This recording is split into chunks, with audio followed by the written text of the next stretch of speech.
Sabi ko nga, you're trying to explore. Parang lumalabas kayo guys ng mga kuweba nyo, lumalabas kayo ng comfort zone nyo, mga kapiksi, and you're trying to find more opportunities, and the more na hinahanap nyo yung mga opportunities mga kapiksi, the more na nahahatak nyo siya sa buhay nyo. And one of these opportunities mga kapiksi, maaari siya makatulong para makarecover yung buhay nyo guys, especially kung in the past nagkaroon kayo ng mga failure or mistakes or pagkalugay ganyan. So itong mga opportunities na sinisik nyo mga kapiksi, maaari siyang makatulong para makarecover yung buhay nyo. So wag kayo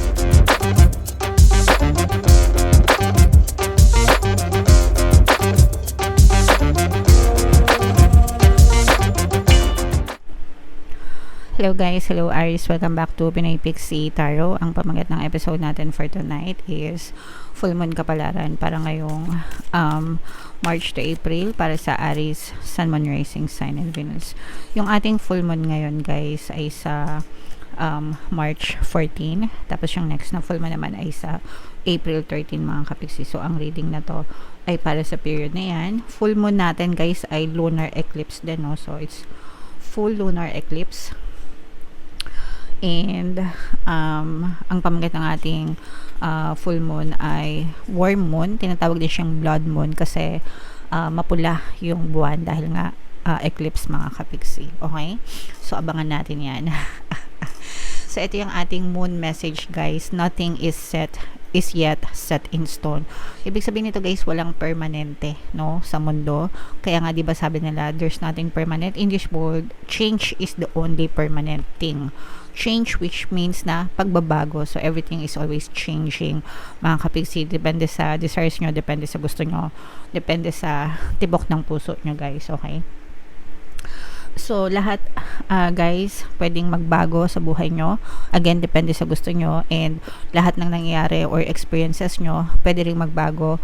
Depende sa kung saan nakafocus yung attention nyo mga kapiksi. Alright?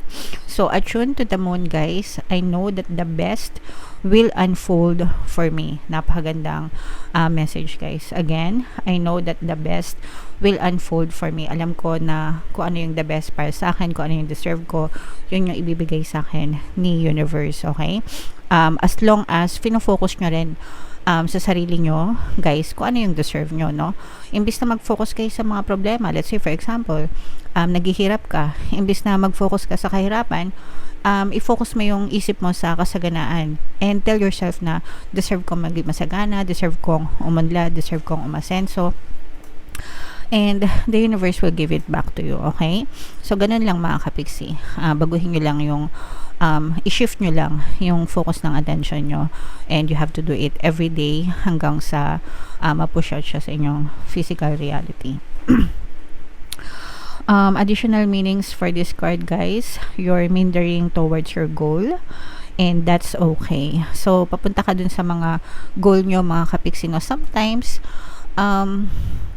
iniisip natin, sometimes hindi nawawala sa atin na ito pa ba yung gusto ko, 'di ba? So analyze your goals mga kapiksi, kasi merong times na nagsiset tayo ng goals pero habang tumatagal nagbabago yung gusto natin, 'di ba?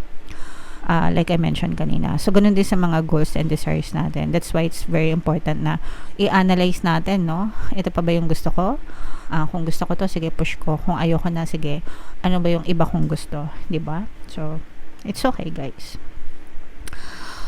Staying adaptable is the key to success for you now. Kailangan flexible kayo guys sa mga changes, sa mga pagbabago. Kapag flexible kayo or mas madali kayong mag-adapt, mas madali din kayo makasurvive sa buhay guys, kasi wala kayong resistance. Ibig sabihin wala kayong ano ba tawag dito? Hindi kayo nagre-resist. Hindi kayo, kumbaga inaalaw nyo lang sa universe to make things happen, unfold for you in the most righteous way, no? Kumbaga parang, okay, sige, I leave it to the heavens, diba? So, ikaw na bahala, universe, okay? Make sure you're not being led astray. Make sure, guys, na huwag kayo basta-basta nagpapa-impluensya sa nakikita nyo, sa paligid nyo. Your inner world is more important than your outer world, mga kapiksi. kung ano yung mga in-entertain nyo na thoughts, scenario sa isip nyo, mga paniniwala nyo, mas importante yun kaysa sa outer world nyo. Yung outer world nyo, ibig sabihin yung experience nyo, reflection lang siya of your inner world, no? Your inner thoughts.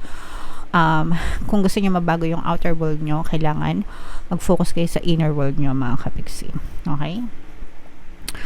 Have you become distracted? It's time to focus, mga kapiksi, no? Kung nadidistract ka, nawawala yung attention mo, no? Kumbaga, hindi naman maiwasan yun na sometimes nanenega tayo, diba? So, balik lang ulit, no? Kalibatin nyo yung sarili mo. Oy, tama na yan. Pag-iimaw mo, tama na yung pagmumukmuk mo, wala kang mapabala dyan. Balik na sa pagiging positive, mga kapiksi, okay? And you have to stay with it no matter what it means to you, okay? Kung ano man yung it na yun, kung ano man yung gusto nyo, you have to stay with it. Be true, guys, with it, no? Believe in it, diba? Para ma-push out siya sa inyong physical reality, okay? Alright. Comment down below, guys. Aries, if feeling nyo naka-resonate kayo dyan. Tingnan natin yung ganap sa inyo ngayong full moon. Shuffle ko to, guys. Habang sinushuffle ko to, panoorin nyo muna yung video natin regarding sa ating paano mag-manifest ng abundance video course. Kapiksi, sawa ka na ba sa mga struggles at hirap sa buhay mo? Masipag ka ba at masikap sa buhay ngunit hindi ka pa rin umaasenso? Ilang beses ka na bang nag-attempt magnegosyo at mag-invest pero palagi ka pa rin nalulugi? Sa pagkakataon na ito ay maaaring may subconscious beliefs ka na nagiging balakid sa iyong pag-unlad at pagyaman. Introducing, paano mag-manifest ng abundance video course. Dito ay matututunan mong ma-overcome ang mga balakid mo para tuluyan ka ng umunlad, umasenso, sumagana, maging matagumpay, successful at maswerte sa iyong kabuhayan, pera, trabaho, negosyo sa lapi at kaperahan ng bonggang-bongga. Dali, mag-send na ng email sa pinoypixitaro@gmail.com at simulan na ang iyong pagyaman ngayon. Alright, so sa lahat ng gusto mag-avail ng course, guys, naka-flash sa screen nyo. Una, meron tayong paano mag-manifest ng abundance video course para sa inyong kabuhayan, pera, trabaho, negosyo sa lapi. Meron din tayong paano mawala ang third party at magkaroon ng harmonious na relationship. And meron din tayong email coaching, manifest your desires using the law of attraction. So, sa lahat ng interesado, mga kapiksi, mag-send lang kayo ng email sa pinoypixitaro@gmail.com. Grabe, guys, sobrang ganda nitong mga messages para sa inyo, Aries, kaya I represent ng Queen of Swords. Dito sa deck na to, mga kapiksi, ang fire element ay na-represent ng sword. So, tapos ito yung ating moon energy, mga kapiksi. Meron din ditong presence ng another air sign, Aquarius, Gemini, Libra. For some of you, maaring may air element kayo sa inyong natal chart, or you may be dealing with another air sign. So, unahin natin itong sa love and relationship, mga kapiksi. For some of you, nakikita natin na naghihilom, guys, yung mga sugat ng nakaraan pagdating sa relationship, mga kapiksi. Kung meron kayong partner or specific person, tapos nagkaroon kayo ng mga problema, ng mga gusot, ganyan, nakikita natin naghihil yung relationship nyo, guys. Okay? Naghihilom yung mga sugat, nagkakaroon ng forgiveness, ng acceptance, guys, and maaari kayong magkaroon ng reconciliation nitong person na to. Kung ito naman ay past person mo, mga kapiksi, ibig sabihin umalis na, may chance na bumalik ito sa inyo, mga kapiksi. Manghihingi ito ng another chance, makikipagbalikan, no, sa inyo. Hindi lang reconciliation na patawad or magkaayos, but chance na bumalik itong person na to, mga kapiksi. As long as merong forgiveness, guys, no? As long as napatawad na and nakalimutan na yung nakaraan, mga kapiksi, maaaring may chance na mag-work ulit itong relationship na to. Pero habang nandun pa yung galit, guys, hindi ito babalik sa inyo. So, kung meron pa kayong mga galit sa person nyo, tapos nagpapabalik kayo, you're wasting your time, you're wasting your energy, kasi yung galit nyo, napipick up yan ng specific person nyo, and yun yung nagiging balakid sa pagbabalik ng person nyo. So, kung gusto nyo bumalik sa inyo, guys, yung mga for the person nyo, kailangan nyo munang matutong magpatawad kahit hindi pa sila humihingi ng tawad sa inyo. Okay? So, sa mga nagpapabalik, guys, meron tayong subliminal na pampabalik, no? Pakinggan nyo, tapos i-combo nyo sa pampabalisa at saka pampamis para bumalik talaga sila sa inyo, mga kapiksi.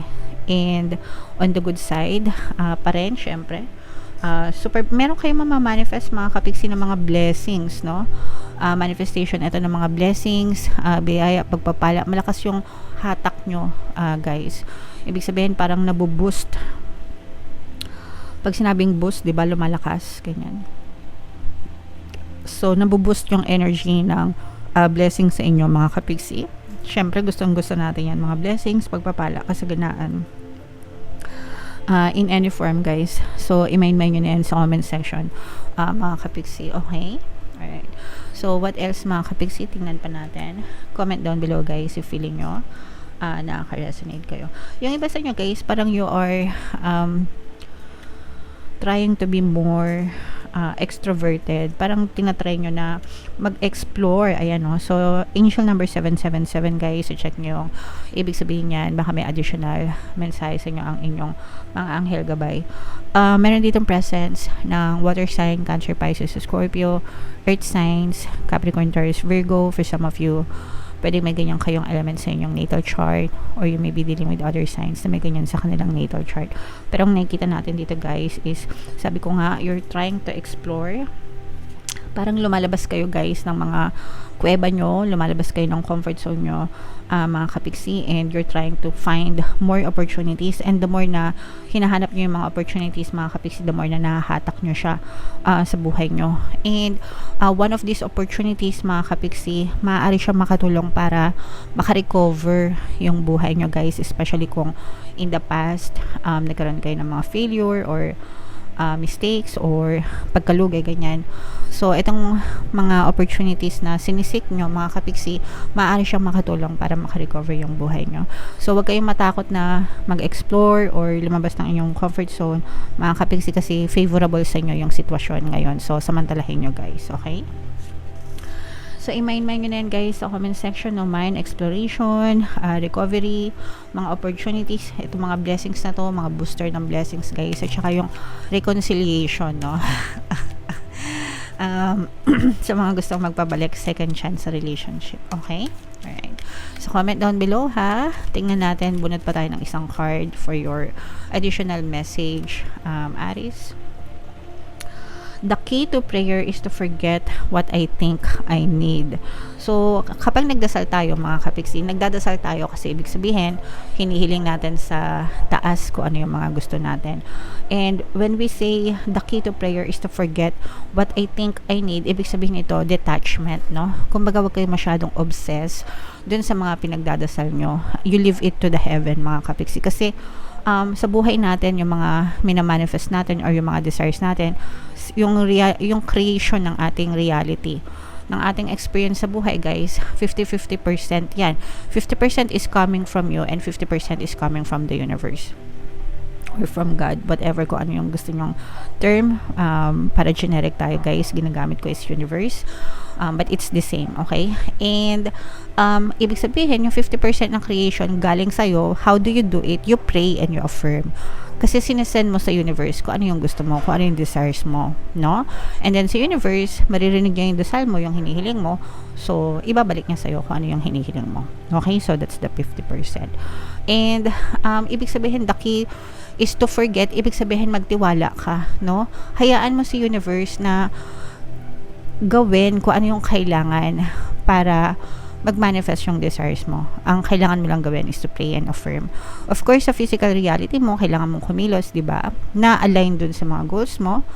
Kumbaga, para ma-inspire ka, ma-motivate ka. But the rest, you leave it up to the heaven, mga kapiksi. Hindi mo kailangan kontrolin yung mga nangyayari sa 3D mo because you cannot do so, no? Sa universe lang yan, mga kapiksi. Alright?